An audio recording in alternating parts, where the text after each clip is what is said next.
Bismillahirrahmanirrahim. Assalamualaikum warahmatullahi wabarakatuh. Selamat datang di podcast Suara Hamka, ruang diskusi seputar hukum, HAM, dan keadilan konstitusional di podcast Majelis Hukum dan HAM Pimpinan Pusat Muhammadiyah.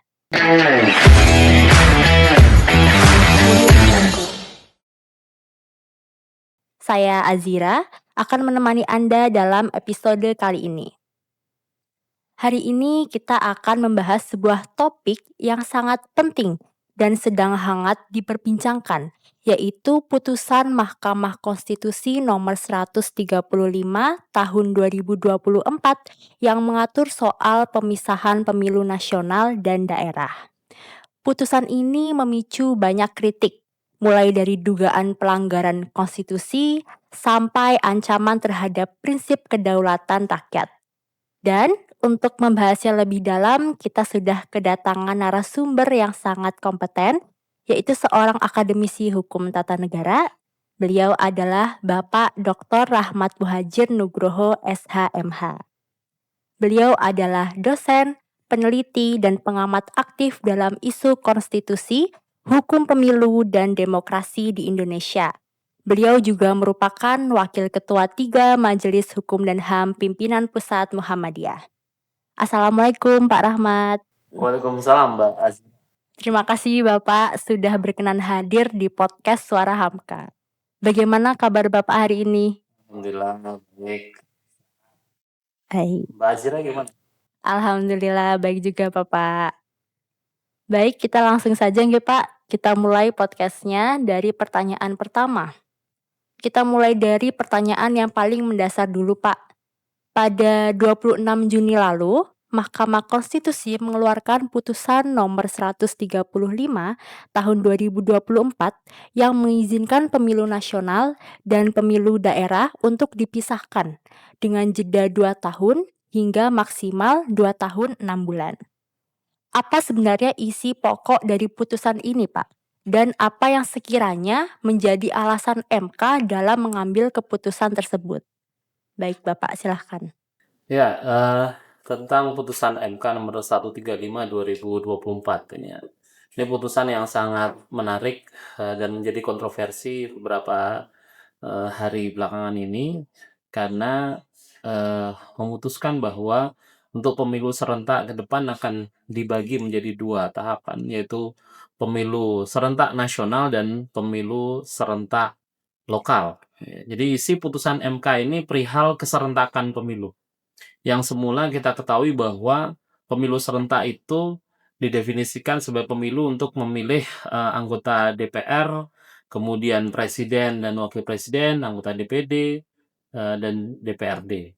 Nah, ke depan ini akan diubah dengan pola pemilu nasional dan pemilu lokal atau pemilu daerah.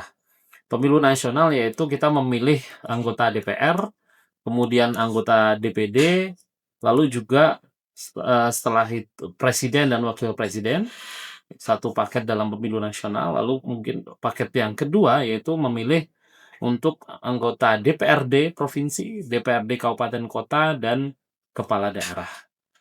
Nah, rencana hal ini akan diterapkan pada tahun 2029 untuk pemilu tingkat nasional, lalu kemudian untuk pemilu lokalnya akan dilaksanakan 2 tahun atau 2 tahun 6 bulan, setelah itu sekitar tahun 2031.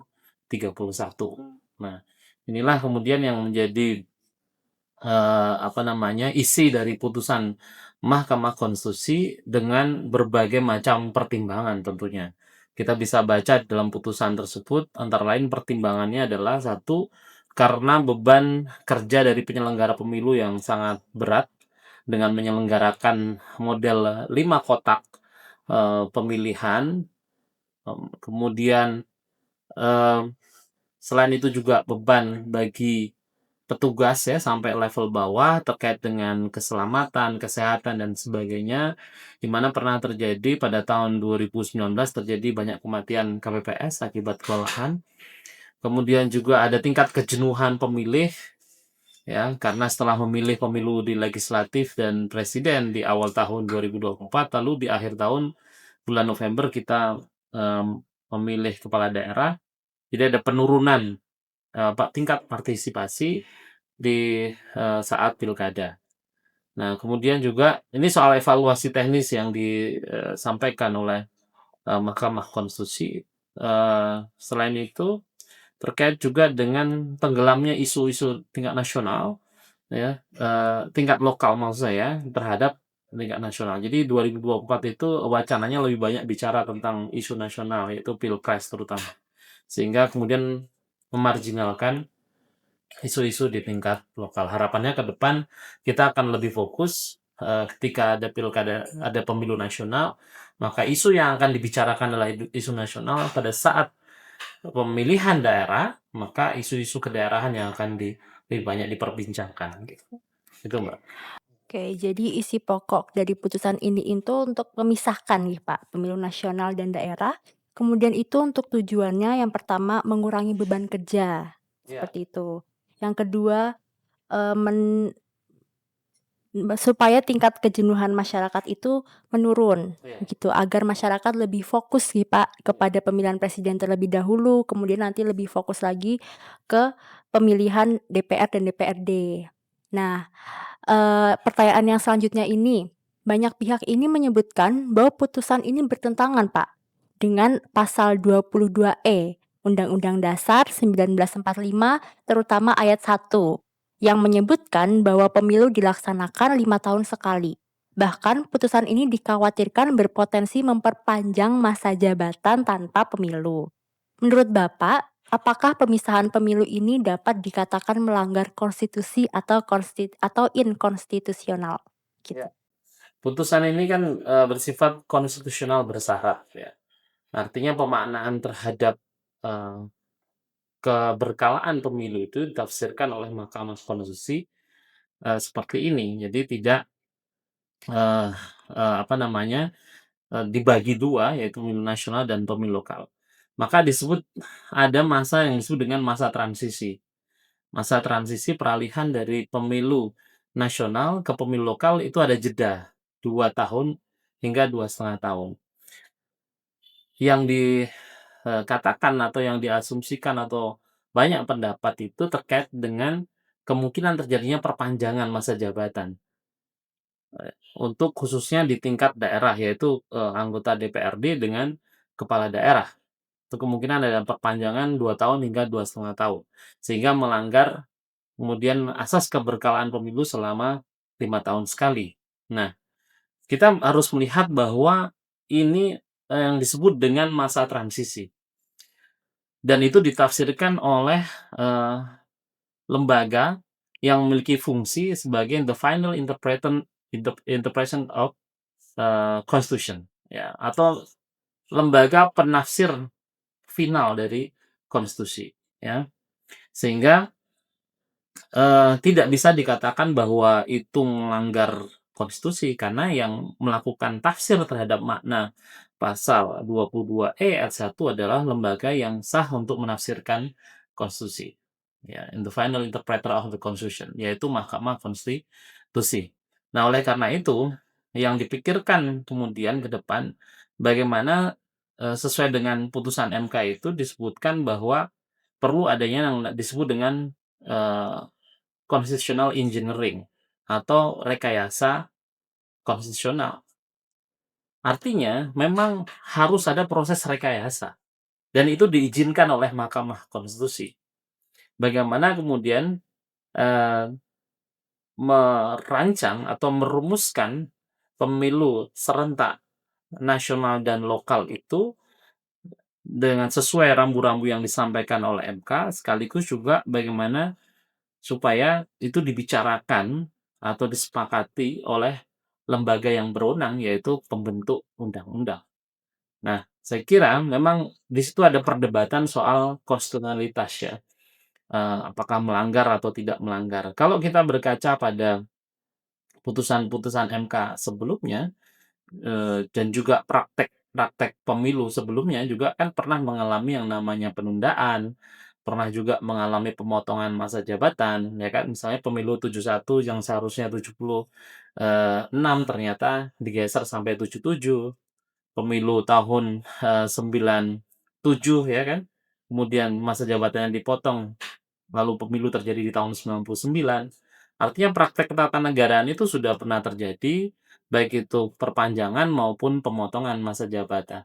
Pemilu itu pernah dilaksanakan 2 tahun setelah pemilu, Mmm. ya kan? Tahun 97, ya kan, pemilu. Tahun 98 terjadi reformasi. Lalu kemudian pemilu dipercepat tahun 99. Jadi ada situasi di mana kemudian praktek ketatanegaraan kita itu dalam tanda kutip melanggar konstitusi, tapi dianggap tetap konstitusional karena Konstitusional. ada alasan konstitusional di latar. Berarti sebelumnya sudah pernah ya, Pak, tahun 1997? Iya, 99 Oh, pelaksanaannya. oh iya, 97 99. lalu 99. Karena masa reformasi itu, Ya, masa nggih, Pak. reformasi.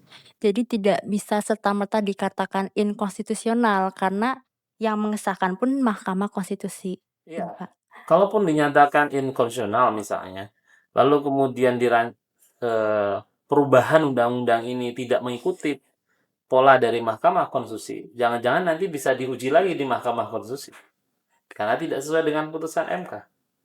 Kan toh nanti kalau dikatakan tidak konstitusional atau disebut inkonstitusional, yang menguji kembali kan tetap MK. Gitu. Ya. Baik, Bapak. Selanjutnya nih, Pak, pertanyaan yang ketiga. Ya. Banyak akademisi dan ahli juga menyoroti bahwa Mahkamah Konstitusi ini bertindak sebagai positif legislator, yaitu bukan hanya menafsirkan hukum, tetapi juga menciptakan norma baru. Apakah kemudian dengan keluarnya putusan ini, Mahkamah Konstitusi sudah melampaui batas kewenangannya dalam kasus ini, dan apa dampaknya kemudian terhadap sistem ketatanegaraan kita? Ya. Dalam hal menciptakan norma baru atau disebut dengan positif legislator, Mahkamah Konstitusi sudah melakukannya sudah cukup lama, ya. Bukan baru-baru ini saja. Artinya sudah sejak tahun misalnya 2004, ya. Kemudian tahun 2009, ya. Misalnya terkait dengan tahun 2009 itu saya ingat terkait dengan penggunaan KTP dalam hak pilih, ya kan? Dalam ketentuan seharusnya kan orang yang terdaftar dalam DPT atau daftar pemilih tetap itu yang berhak untuk menggunakan hak pilih. Tapi MK kemudian mengubah atau menambahkan norma baru bahwa pemilih yang tidak terdaftar dalam DPT itu bisa menggunakan KTP untuk menggunakan hak pilih di TPS.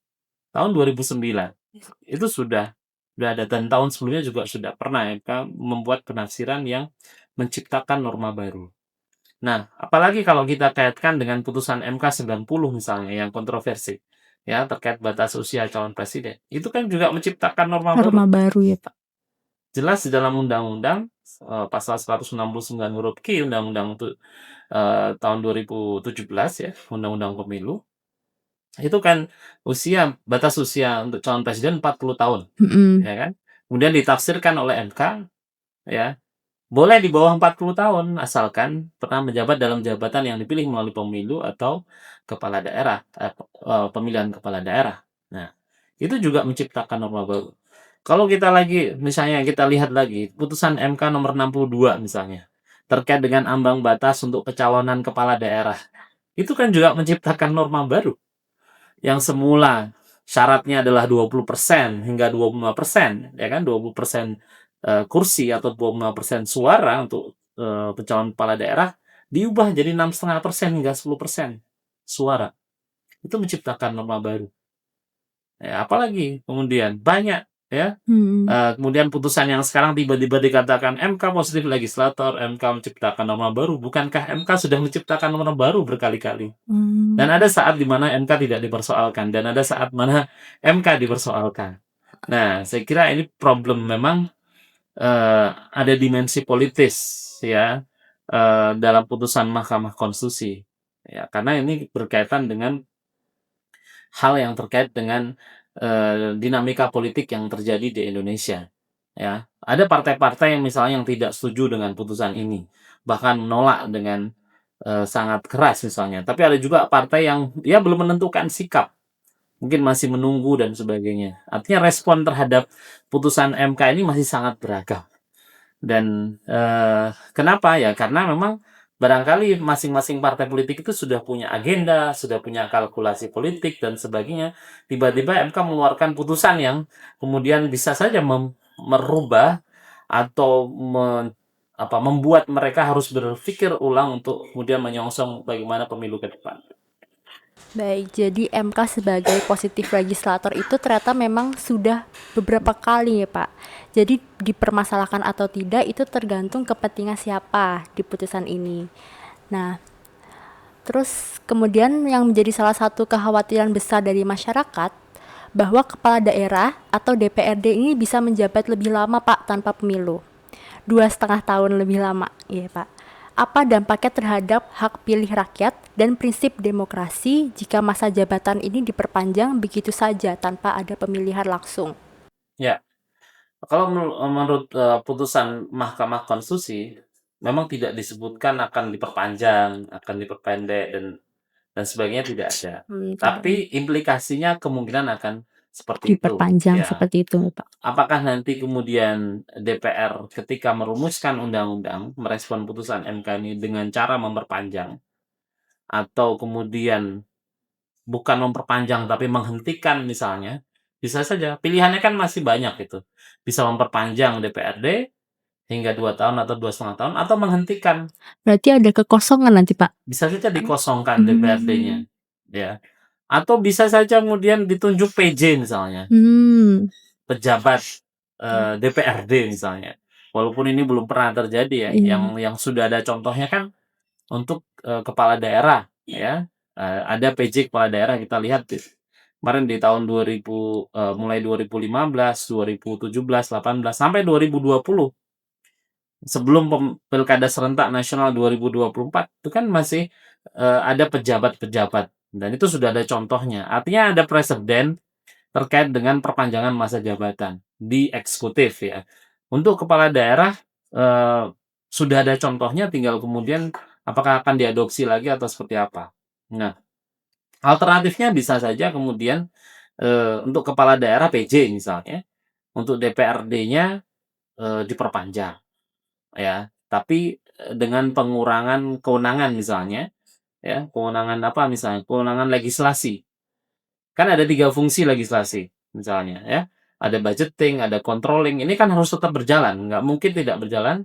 Ada kepala daerah yang situ harus dikontrol, ada anggaran yang harus dikeluarkan untuk pembiayaan pembangunan di daerah, yang kemungkinan bisa saja ditunda untuk membedakan misalnya kewenangan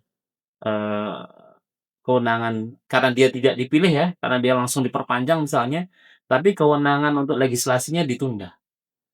Nah, kenapa? Karena ini representasi dari masyarakat tertunda juga karena dia tidak dipilih untuk masa 2 tahun tersebut atau 2,5 tahun misalnya. Nah, jadi skemanya bisa bermacam-macam, bisa langsung diperpanjang, bisa kemudian dipotong, dihentikan, bisa juga PJ kalau memang mau ya. PJ DPRD belum pernah ada kan? Belum pernah ada. Ya, belum pernah ada. Yang kalau zaman dulu adanya kan MPRS misalnya ya, Majelis Permusyawaratan Rakyat Sementara misalnya, itu pernah ada. Ya, kemudian kalau kepala daerah sudah terjadi berkali-kali. Jadi bagaimana kemudian dengan hak rakyat ya? Dalam hal ini memang karena itu pada masa transisi ya, transisi demokrasi, transisi penjadwalan terkait dengan agenda pemilu, ya untuk sementara ditunda dulu hak rakyat ini sampai kemudian nanti pemilu bisa berjalan serentak lagi. Jadi kan proses untuk menuju keserentakan berikutnya, ya kan? Keserentakan berikutnya itu nanti atau kemudian agenda 5 tahunan nanti akan berjalan lagi sesuai dengan konstitusi. Setelah kemudian masa transisi dilewati. Setelah masa transisi dilewati nanti akan berjalan gitu. 5 tahun Jadi masa lagi. transisi itu sifatnya sementara. Tidak kemudian permanen, tidak terus-menerus, hanya bersifat sementara untuk penataan penjadwalan politik di negara kita. Baik, jadi ini belum tentu diperpanjang, bisa jadi nanti ada masa transisi begitu ya Pak. Jadi kira-kira ini sepertinya tidak ada pihak yang dirugikan atau diuntungkan ya Pak. Masih belum terlihat gitu dari putusan MK ini. Dan yang terakhir ini kan putusan ini bersifat final dan mengikat Pak. Tapi tentu tidak ingin demokrasi kita justru mundur karena putusan ini. Dan kemudian apa solusinya supaya tidak merusak tatanan demokrasi ke depannya? Saya kira putusan ini harus direspon positif ya Hmm. oleh pembentuk undang-undang dan juga oleh stakeholder termasuk masyarakat, termasuk civil society, ya termasuk juga Persyarikatan Muhammadiyah untuk bisa berkontribusi terhadap bagaimana menata keserentakan pemilu ke depan. Nah, tentu perlu ada kajian-kajian yang mendalam ya terkait dengan hal ini supaya kemudian proses transisi itu bisa berjalan dengan baik. Supaya kemudian tidak menjadi polemik yang terus berkepanjangan dan juga sampai menimbulkan misalnya kerugian terutama hak konstitusional warga negara. Nah, oleh karena itu perlu ada upaya serius ya. Pertama, karena ini sifatnya sudah final and binding, sebaiknya dikurangilah wacana atau dihindarilah wacana-wacana untuk menolak putusan Mahkamah Konstitusi. Menurut pendapat saya, sudah tidak saatnya lagi kita kemudian mewacanakan penolakan terhadap putusan MK. Tapi justru melangkah ke depan bagaimana menyikapi putusan MK ini dengan merumuskan peraturan perundang-undangan ke depan, peraturan perundang-undangan pemilu. Nah, tentu saja tidak mudah untuk membuat rumusan. Yang disebut dengan rekayasa konstitusi itu bukan hanya aspek teknokratis saja, aspek teknis dalam pembentukan undang-undang, tapi ada aspek politis yang harus dikompromikan antar antar partai politik terutama ya, yang mempengaruhi dalam proses pembentukan peraturan perundang-undangan. Karena ada pihak di sana, ada eksekutif ya, presiden, kemudian ada DPR, dan ada juga kan di DPR itu berasal dari partai politik. Nah, maka ini yang harus dikompromikan. Jadi tidak tidak sekedar kemudian perpanjangan saja tapi juga harus dikaji lebih dalam impact-nya atau dampaknya bagi masyarakat dan juga bagi semua pihak ya, penyelenggara, kemudian peserta pemilu ya, partai politik, lalu kemudian pemilih, semuanya bisa terwadahi dalam kerangka aturan pemilu ke depan. Kira gitu. Baik Bapak, jadi ini harus sebaiknya direspon dengan positif begitu Pak, karena sudah mengikat ya, sudah final binding. Kemudian pertanyaan saya ini, menurut Bapak apakah 2 tahun itu terlalu lama atau tidak Pak? 2 tahun, Iya, perpanjangan 2 tahun ya? perpanjangan 2 tahun. Ya, seandainya perpanjangan 2 tahun. Jadi, pemilu kita laksanakan 5 tahun sekali. Iya. Ya, cukup rasional kalau kemudian apa namanya, keserentakan pemilu nasional dan lokal itu dibagi dalam 2 termin, dalam jangka waktu atau space waktu 5 tahun itu. Jadi, ada yang tepat 5 tahun ya, besok 2029, lalu kemudian ditambah 2,5 tahun. Kalau ditambah 5 tahun lagi terlalu panjang. Iya, terlalu Kalau 1 panjang. tahun terlalu pendek menurut saya ya. Terlalu pendek itu artinya nanti, jarak untuk menilai kinerja pemerintah itu menjadi sangat sangat pendek. Salah satu keuntungan pemilu dengan ada jarak ya seperti ini, itu masyarakat bisa melakukan evaluasi, bisa melakukan penilaian terhadap kinerja pemerintah. Contoh misalnya ya, presiden terpilih di tahun 2029, itu bisa dievaluasi pada saat pilkada, pada saat pemilu DPRD. Jadi partai politiknya itu bisa dievaluasi. Kalau dukungannya masih kuat, tentu kalau kinerja dari presiden, kinerja dari DPR itu cukup baik, maka kemungkinan pada saat pilkada, pada saat pemilu DPRD mereka akan memilih kecenderungan kepada partai-partai yang bisa memberikan contoh kinerja yang baik. Jadi ini semacam pemilu regional sekaligus pemilu yang bersifat evaluatif terhadap kinerja pemerintah. Ya, dukungan masyarakat tuh akan terlihat apakah masih loyal dengan pemerintah atau tidak itu justru pada saat nanti pilkada maupun pemilihan DPRD. Ini kan juga terjadi di beberapa negara ya. Misalnya contoh di Malaysia. Di Malaysia. Di Malaysia itu kan ada istilah pemilu regional. Ya, pemilu negara bagian gitu. Ya, yang tidak serentak dengan pemilu raya. Itu nanti akan terlihat apakah kemudian masyarakat itu masih mendukung pemerintahan yang ada sekarang atau tidak, itu nanti cerminkan dalam hasil pemilu regional tadi. Nah, ini sangat baik, sangat sehat. Karena apa? Otomatis pemerintah pusat beserta partai politik di DPR itu akan berusaha menjaga performa terus-menerus. Ya, mereka akan sangat memperhatikan nanti pada saat jangan sampai nanti performanya turun. Sehingga kemudian nanti akan mengurangi misalnya suara di tingkat daerah. Karena masyarakat tidak puas nih dengan kinerja dari lembaga di tingkat pusat gitu ya, baik DPR maupun begitu juga nanti pemilu daerah ini eh itu nanti parameternya juga di pemilu nasional. Nah, ketika pemilu nasional nanti akan oh ini partai ini ternyata nggak serius di daerah, kita nggak usah dukung nih untuk yang besok pemilu nasional. Ya, jadi evaluasinya akan terjadi terus-menerus, tidak lagi 5 tahunan, tapi kita masyarakat bisa melakukan evaluasi per 2,5 tahun terhadap kinerja eksekutif maupun terhadap kinerja legislatif. Oke, jadi pemisahan pemilu ini ternyata sudah diterapkan di negara Malaysia ya Pak? Ya. Dan bisa menjadi evaluasi masyarakat untuk melihat penilaian kinerja pemerintah dan partai politik untuk kemudian nanti memantapkan pilihannya di pemilihan, lokal. Nah, baik Bapak, pertanyaan sudah habis ya Pak. Terima kasih banyak atas penjelasan yang sangat mencerahkan Pak Rahmat. Jadi kita sudah membahas banyak hal, dari sisi konstitusionalitas, dampak demokrasi, hingga apa yang bisa kita lakukan sebagai masyarakat sipil. Hendaknya kita bersikap positif gitu Pak terhadap putusan MK ini. Baik, sebelum kita tutup, apakah dari Bapak ada closing statement atau pesan penutup untuk podcast kita hari ini? Ya, menurut saya kita sebaiknya optimis menatap masa depan kita. Memang putusan MK ini tidak serta-merta akan menyelesaikan persoalan yang terjadi yang melingkupi pemilu kita selama ini.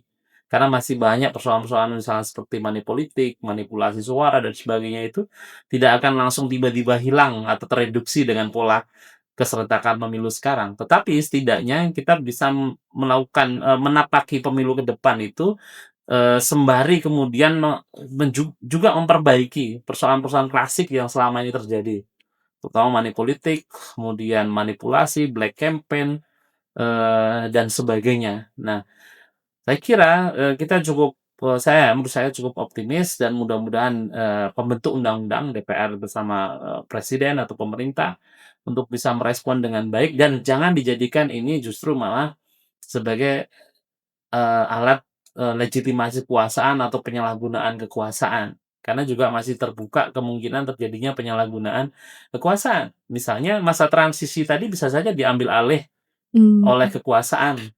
Misalnya ya, presiden mengambil alih untuk kepala daerah dipilih oleh presiden semua misalnya. Itu jangan sampai terjadi dan saya tidak berpikir sampai ke sana karena tentu masyarakat akan terus mengawal dan saya kira Persyarikatan Muhammadiyah melalui Majelis Hukum dan HAM akan terus mengawal proses pembentukan undang-undang pemilu ke depan agar lebih baik dan demokratis. Itu saja. Sekali lagi terima kasih kepada Pak Rahmat atas waktunya dan penjelasan yang sangat insightful, gitu. Untuk para pendengar, jangan lupa untuk terus mengikuti episode-episode Suara Hamka selanjutnya, karena kami akan terus mengangkat isu-isu hukum dan HAM yang relevan dan kritis bagi bangsa ini. Ikuti kami di media sosial Majelis Hukum dan HAM Pimpinan Pusat Muhammadiyah, dan sampai jumpa di episode selanjutnya. Saya Azira, pamit undur diri bersama Majelis Hukum dan HAM Pimpinan Pusat Muhammadiyah. Mari kita nyalakan nurani dan tegakkan keadilan dari hukum hingga kemanusiaan. Suara Hamka, podcast resmi Majelis Hukum dan HAM Pimpinan Pusat Muhammadiyah. Wabillahi taufiq wal hidayah. Wassalamualaikum warahmatullahi wabarakatuh. Waalaikumsalam.